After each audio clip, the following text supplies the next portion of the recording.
International law degree holder student आप दोस्तों से ये दूंगा कि कानून चाहे वो सिविल हो या क्रिमिनल हो, हमारा आर्टिकल 10 है, इस पे बहुत क्लियर है कि constitution 1973 of the Islamic Republic of Pakistan says that rights of any individual in a civil case or in a criminal case entitled to be determined on a fair trial and due process of law.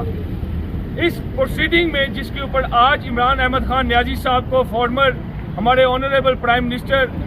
को जो 10 साल की सजा सुनाई गई, उसके बारे में आज मैं आप सब दोस्तों से ये कहूँगा, ये जो ऑर्डर है, ये जजमेंट, ये order against the law, against the constitution, against the justice,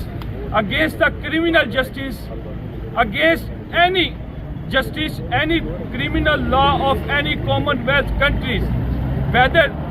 आप ब्रिटिश क्रिमिनल लॉ को उठा के देख लीजिए, आप पाकिस्तान लॉ को उठा के देख लीजिए। मेरे बहुत सारे दोस्त इससे मुझे सुन रहे होंगे, मैं कानून का तालिब इल्म होने की हैसियत से ये कहूँगा, this is non maintainable, unjust, unhonest, non-equitable and against the equity, against the justice is the ultra vires of constitution and ultra vires of criminal law. और हमारे कानून में ये चीज़ वाज़ेह है कि जब भी कोई केस होगा उसमें एक्यूज को, जो कि ये पूरा केस बनाया गया और क्रिमिनल केस में जब चार्जेस फ्रेम किए गए, उसके बाद एक्यूज की विटनेसेस को विदाउट सुने, बगैर उसको सुने अगर आप प्रोसीडिंग को चलाते हैं और उसका क्रॉस एग्जामिनेशन का राइट भी नहीं देते। मेरे साथ बहुत ही फाजिल दोस्त सीनियर कानूनदान मौजूद हैं, ये भी इस बात की तायीद करेंगे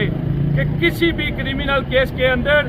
क्रॉस एग्जामिनेशन इसी तरह होती है कि जिस तरह आप कह लें कि सुई के नक्के के अंदर से विटनेसेस को गुजारना होता है। पाकिस्तान के अंदर साउथ ईस्ट एशियन कंट्रीज में क्रिमिनल केसेस के बहुत मायनात बड़े लॉयर्स आए, वो भी इस बात से इत्तेफाक करेंगे कि जिस केस क्रिमिनल के अंदर right of defence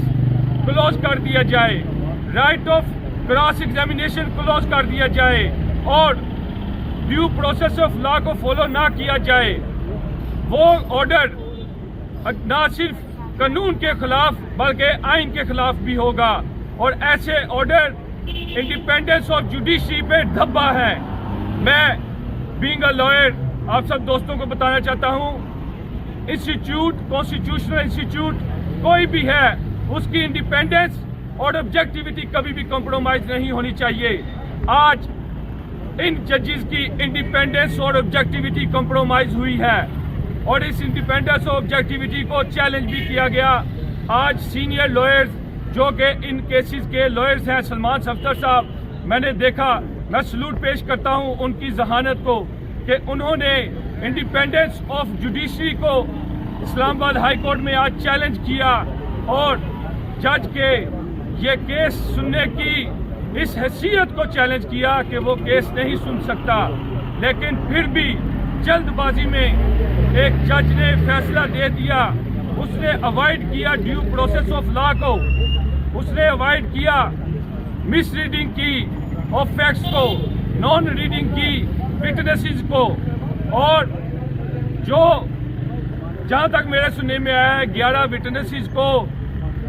examination in chief उतारा गया और जल्दबाजी में उनको मुकम्मल करके डिफेंस का राइट भी नहीं दिया गया।